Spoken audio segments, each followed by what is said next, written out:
WHO memberikan indikasi kalau COVID selesai di dunia ini baru tercapai di tahun 2025. Walah, sebuah perjalanan yang panjang sekali ke depannya. Masih 4 tahun lagi. Masih lama ya. Sama lamanya dengan menunggu Newman giliran pegang kendali bernegara. Baik, kita bahas lebih dalam tentang pandemi ini. Dalam kacamata perang, sesungguhnya saat ini adalah masuk kategori perang dunia ketiga.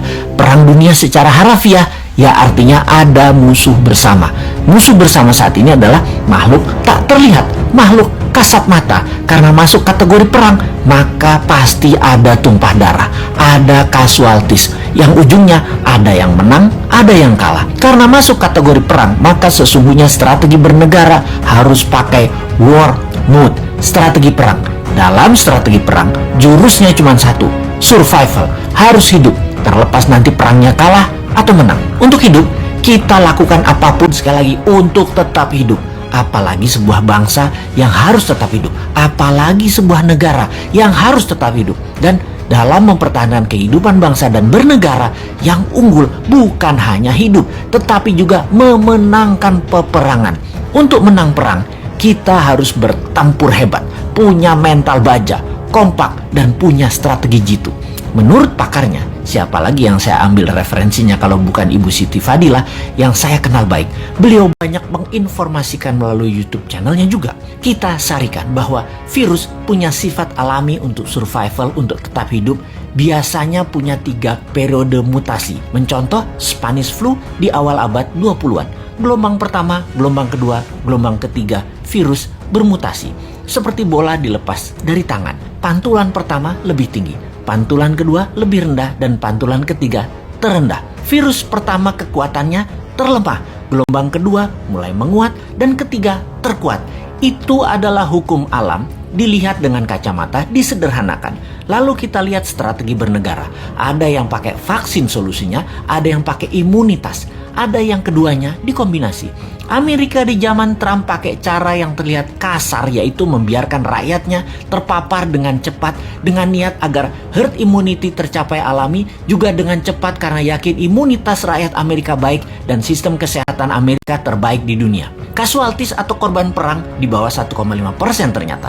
Saat ini terdapat data bahwa 49% rakyat Amerika sudah terpapar dan punya imun sistem sendiri, dan suntik vaksin sudah mencapai 20% populasi, alias herd immunity sudah tercapai di Amerika saat ini. Vaksin tetap dilanjutkan. Prinsip kebijakan Gedung Putih ala Trump melawan Fauci dan WHO, namun membuahkan hasil positif sekarang. Penasehat Biological Warfare Gedung Putih menyarankan Trump waktu itu, strain gelombang pertama itu terlemah. Secepatnya saja disebar dan paparkan dengan tanpa mengikuti protokol WHO dan Fauci yang sepertinya mau menghambat agar Amerika rakyatnya maskeran, dan strain gelombang pertama kenanya sedikit sehingga vaksin laku terjual setelahnya. Bahaya kalau gelombang pertama dibatasi atau ditahan. Keserang gelombang kedua, pertahanan imunitas masyarakatnya kurang. Jadi gelombang pertama lepas saja. Toh sarana kesehatan bagus. Itulah analisa dan strategi Gedung Putih di masa Trump yang terbukti tidak ada gelombang kedua di Amerika yang telak. Pada saat ini karena herd immunity tercapai, Amerika menang perang melawan COVID.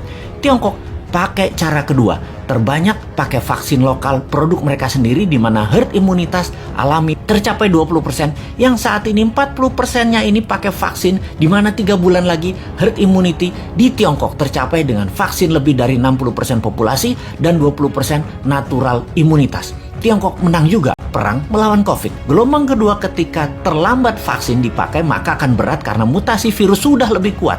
Dan yang tanpa vaksin terpapar gelombang kedua menjadi berat lagi pengaruhnya atas kesehatan adalah benar.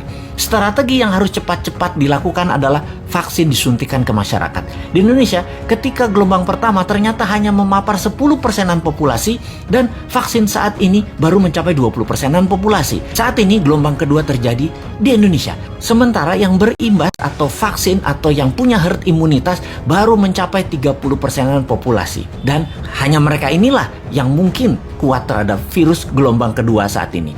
Dan mudah-mudahan sekali lagi tidak ada gelombang ketiga mutasi COVID, yaitu COVID yang terakhir mutasinya yang terkuat. Kita harus segera mencapai herd imunitas saat ini. Segera.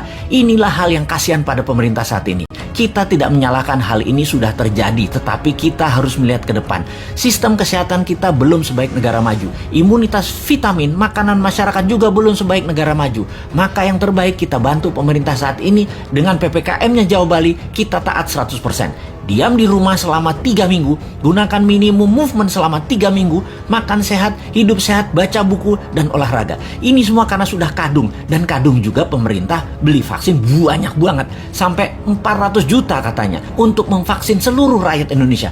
Vaksin ini ada batas waktu, ada expiration date, jadi harus cepat-cepat. Pandemi, kalau penanganannya benar, sarana kesehatan baik, dan imunitas vitamin yang didahulukan, menurut Ibu Siti Fadila, dengan 50 juta vaksin cukup kok. Kecuali pesan banyak ini karena sekaligus jadi proyek pejabatnya. Ya walahu alam.